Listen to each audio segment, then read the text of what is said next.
On va reprendre donc du coup notre plaque. Nous allons prendre notre casserole et là je vais utiliser du glucose. Alors le glucose, nous l'avons... Merci Annick, c'est gentil. Nous avons le glucose en fait dans le catalogue puisqu'on en a besoin pour la Borealia.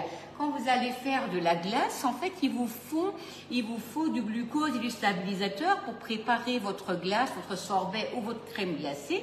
Mais le glucose, en fait, atomisé, on peut aussi super bien l'utiliser pour faire du caramel ou de la nougatine. Donc, nous allons, donc dès que j'ai ouvert le paquet, je l'ai mis là dans mon pot hermétiquement fermé parce que le glucose, en fait, va absorber toute l'humidité qu'il y a dans l'air et du coup, en fait, ça risque de devenir un bloc. Donc, dès que le glucose est ouvert, vous le mettez dans un récipient hermétiquement fermé. Puis vous allez prendre des amandes effilées, des amandes hachées selon ce que vous avez. Et vous allez déjà commencer par mettre 50 g d'eau dans la casserole. On va peser donc ici le glucose. On va déjà mettre ça dans la casserole. On va peser 100 g de glucose et on va le rajouter. Donc là, je fais de la nougatine pendant que les petits cakes au lardon et au pruneau cuisent pour que je puisse vous terminer donc la décoration. Donc le glucose, c'est vraiment quelque chose qui est souvent utilisé en pâtisserie, donc souvent dans la glace, mais beaucoup dans la création du caramel. Voilà. Donc là, on a notre glucose. Vous fermez bien hermétiquement. Et du coup, alors Chantal, je n'ai jamais essayé. C'est vrai qu'on m'avait déjà posé la question. Sincèrement, je ne souhaite pas vous répondre oui, je n'ai jamais essayé. Il faudrait certainement, je pense que savoir, certainement, mais je ne connais pas les proportions en fait entre le glucose liquide et le glucose atomisé. Donc là, il faudrait voir sur Google qu'est-ce qu'ils disent, mais certainement, il n'y a pas de raison que ça ne marche pas. Mais c'est vrai que le glucose atomisé, du coup, là, est hyper facile à travailler. Donc ne laissez surtout pas le glucose à l'air. Vous pesez donc au dernier moment, dès que vous en avez besoin. Voilà.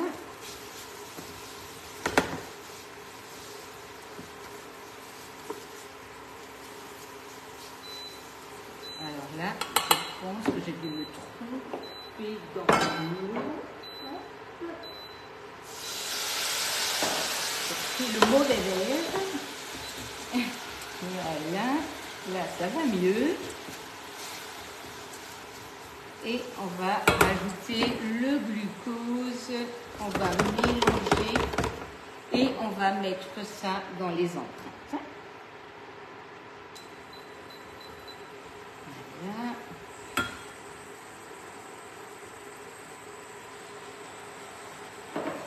Une fois que c'est bien dissous, donc le sucre est dissous donc avec l'eau, on va le répartir dans les empreintes. Oui, là on fait de la nougatine, vous avez effectivement. Donc là on va le répartir dans les empreintes. On va le mettre à caraméliser au four. Excusez-moi. On va le mettre à caraméliser dans le four. Une fois qu'il sera caramélisé au four, on le sort. Et avec l'outil de fonçage, en fait, on va venir pousser dedans. Alors, je ne sais pas pourquoi certaines personnes ont des soucis de son, mais apparemment tout va bien. Donc, je suis désolée. Peut-être que c'est chez vous sur votre réseau, mais en tout cas, ici, ça a l'air. Merci Laetitia. Merci. Donc là, on a notre glucose et notre sucre qui sont fondus. Voilà. On va répartir dans les empreintes et on va mettre au four.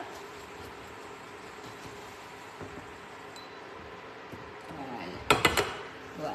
Donc là, tout est fondu et je vais prendre les empreintes Flower.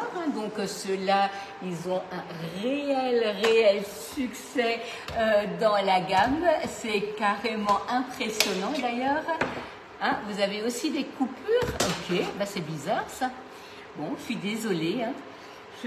J'aimerais beaucoup vous aider, mais malheureusement, apparemment, chez certaines personnes ça marche et chez d'autres non.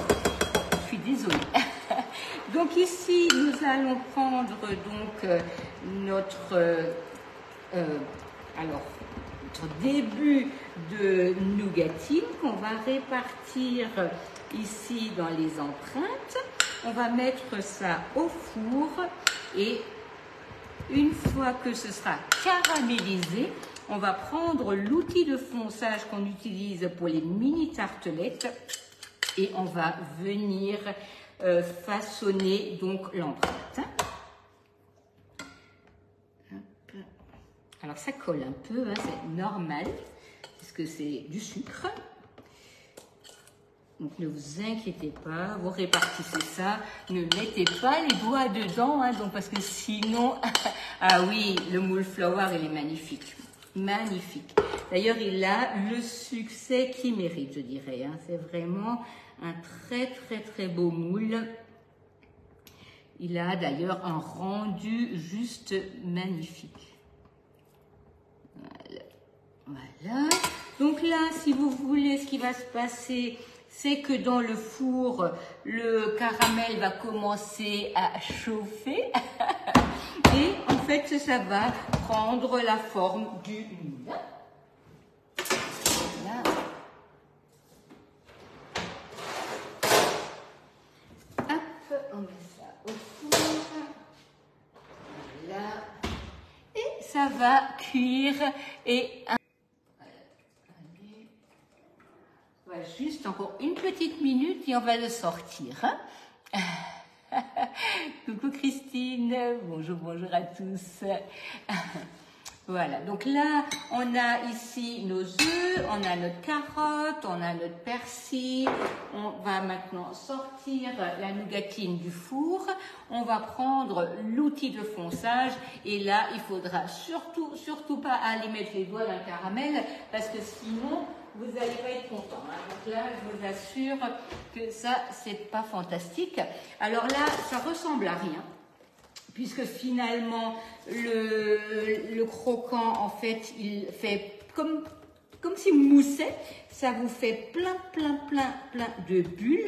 Et vous allez prendre l'outil de fonçage et vous allez venir tapoter votre nougatine vers le bord du moule. Ça peut vous donner comme une petite tartelette, hein, que vous allez garnir avec une mousse, avec une glace, ce genre de choses. C'est toujours agréable, ou alors ça fait de jolis décors. Hein. Vous pouvez mettre des petits œufs de Pâques dedans, l'emballer joliment dans un petit papier.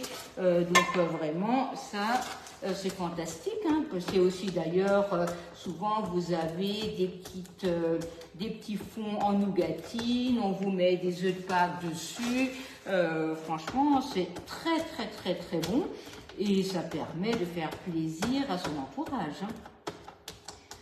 Voilà. Donc n'ayez surtout pas peur de rentrer dans le chaud avec l'outil de fonçage. L'outil de fonçage se trouve dans notre catalogue et est donc spécialement utilisé pour foncer les tartelettes. Hein. D'ailleurs, je vais vous faire les petites coques en cupcake, là, genre jardin avec la petite carotte dessus. Et donc, vous allez voir, on va aller donc dans le cupcake pour pousser la pâte à l'intérieur. Hein.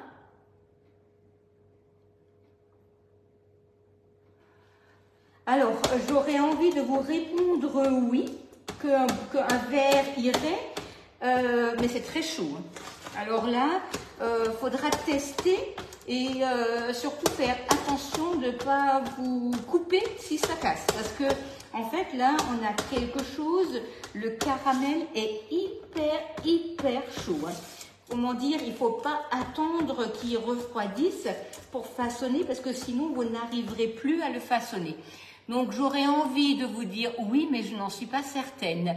Bienvenue Martine sur ma page. J'espère que vous aurez beaucoup de plaisir à suivre les recettes. Il faudra essayer, hein, parce que le verre, j'ai peur qu'il risque de claquer quand vous allez pousser en fait votre nougatine à l'intérieur du moule.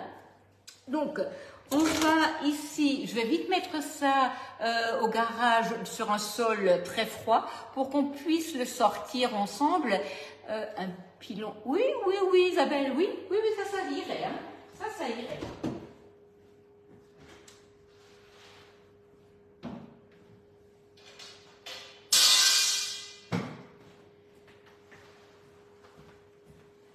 Donc là, bien entendu, hyper vite. Donc, voilà. Regardez comme c'est beau. Vous voyez, vous avez ici le flour.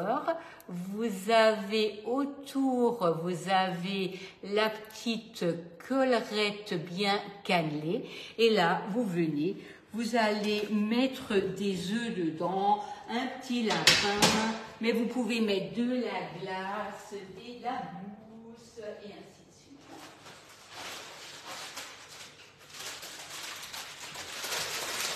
Je ne sais pas comment ça va faire. Si oui, on peut même voilà mettre des petits œufs emballés, un petit lapin, des petites choses rigolotes, et puis vous mettez ça dans un petit papier et ça fait des petits cadeaux comme ça qu'on offre à quelqu'un à qui on a envie de faire plaisir, et c'est tout de suite tout chou, tout fait maison et super agréable à offrir. Ah oui, ça peut être une entrée, Armelle, hein, sans aucun problème, puisque finalement, vous voyez, ça fait un petit cake donc qui est vraiment pas énorme, hein, parce qu'en fait on a le trou au milieu. Donc ça, si vous voulez, vous voyez, ça fait cette taille-là. On met une petite salade, on met une petite salade verte autour. C'est franchement pas énorme, hein. Oui, c'est les œufs de la Migros.